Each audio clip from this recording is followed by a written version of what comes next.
The state of play in Iran is brutal right now, and President Trump sharing this morning, Iranian parliament president, we're hungry and we cannot survive. Anyone with a cursory understanding of war in the modern era or in antiquity will tell you that every war starts and ends with logistics, supply lines. If your army can't eat, they can't fight. And that is precisely what's happening in Iran right now.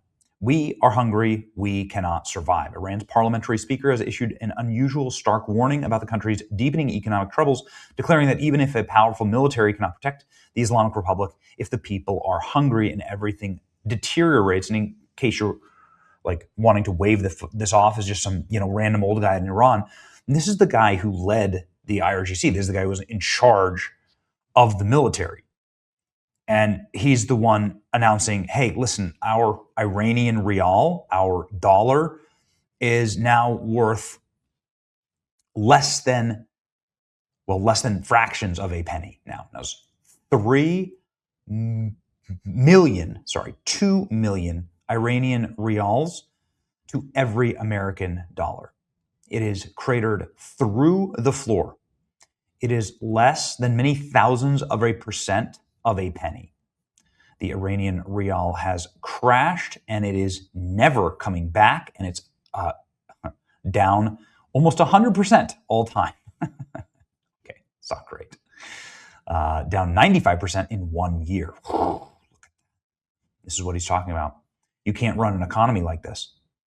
If it doesn't matter. Like, nobody's going to sell you missiles, bombs, guns. No one's going to sell you the equipment that you need if your currency is worthless. And they're saying it's over, and it's time that Donald Trump takes a victory lap here, because these same military powers in Iran are saying, no matter how strong our military is, if we are hungry, we will not be able to endure, saying it's time to end the war. Military power cannot be separated from economic strength, describing security and economy as two wings that depend on each other. Without security, he said, investors will not risk their capital, but without economic growth, domestic production, and sufficient income for ordinary citizens, the government will not be able to sustain security. What he's talking about is that they're worried that they're going to face the CIA playbook here. And the CIA playbook goes like this. As soon as the people are hungry, they revolt. Hungry people revolt. People with no electricity revolt. People with no bread revolt. People that don't have their services that hit their bottom level of Maslow's hierarchy of needs, those people revolt. And you've seen it all throughout history. And I think the CIA understands this. Our intelligence agencies understand this. And this is why the blockade not only is working, but is also a massive humiliation for Iran on the global stage, because you have a situation where Iran says the strait is closed, yet here in this article you can see that America was able to extract 660 million barrels of oil from a closed strait, and Iran did nothing about it. So who's in control? The person who's in control of the world is the person who controls the Strait of Hormuz. Iran has lost control of the Strait of Hormuz, says far right-wing MAGA supporters, CNN. That's what CNN's conclusion is. A source inside of Iran tells me the U.S. blockade is starting to have a serious impact, choking out Iranian oil sales, the oil sitting rotting, rusting in the Gulf. Meanwhile, Donald Trump extracting the Keystone pipeline, resurrected that. Here we go. Here's the AI, along with taking 50% of Venezuela's oil. Now there's going to be major accelerants to Venezuela production, and also pipelines throughout the Middle East. Syria, Iraq, and U.S. plan to unveil Mediterranean pipeline to bypass the Strait of Hormuz. This is nightmarish for Iran. There's bloodbaths across the people who helped Iran get to this point, China namely, because China can't get their oil. Every other country can get their oil, but China buys 90% of the sanctioned Iranian oil. And, well, if Iran was in a position of strength, they wouldn't be begging and crying and bitching about the United States not releasing any of their frozen assets. They keep crying about this, asking for a return for the memorandum of understanding. It looks like Donald Trump's going to actually win this waiting out game. Trump threatens unprecedented economic consequences. Well, they are here. Trump's Treasury chief launches massive financial warfare against Iranian regime to cripple the tyrannical regime. President Trump's Secretary Scott Bessent Treasury Secretary vowed on Sunday the U.S. was set to launch the single greatest financial offensive ever. Bassett hinted that the offensive might look like in an op-ed in the Financial Times on Sunday. He directly threatened any country that does business with the Iranian Republic. At dawn begins Economic D-Day, the greatest single show of financial offensive ever marshaled against an adversary, Bassett wrote. Ahead of scheduled news conference on Monday, President Trump has decimated Iran's economy to a point where the rial has never been weaker and inflation has rarely been higher. The regime's final refuge now lies in self-deception of fearful nations that still believe accommodating aggression can secure durable peace. Bassett went on to hit at Iran's enablers who are buying petroleum from the country, turn a blind eye to seaborne fuel traffickers, and illicit use of banks. He's got this thing locked down and architected out. In short, these countries calculate appeasement of the regime as a safer course, but they would do well to consider the consequences of sustaining it. He vowed that any country that severs ties with Iran will deepen their access to global capital, reinforce confidence in their markets, attain and standing they seek to be part of the world economy. The alternative for those who tether themselves to Tehran is foreclosure of any path of lasting prosperity. To become a sanctuary for terror is to become, in the eyes of the United States, a global pariah. Yikes. So this is happening today. Iran sanctions. Tehran dismisses economic warfare threat. Well, what else are they going to do? They have no other play, right? What else are they going to do?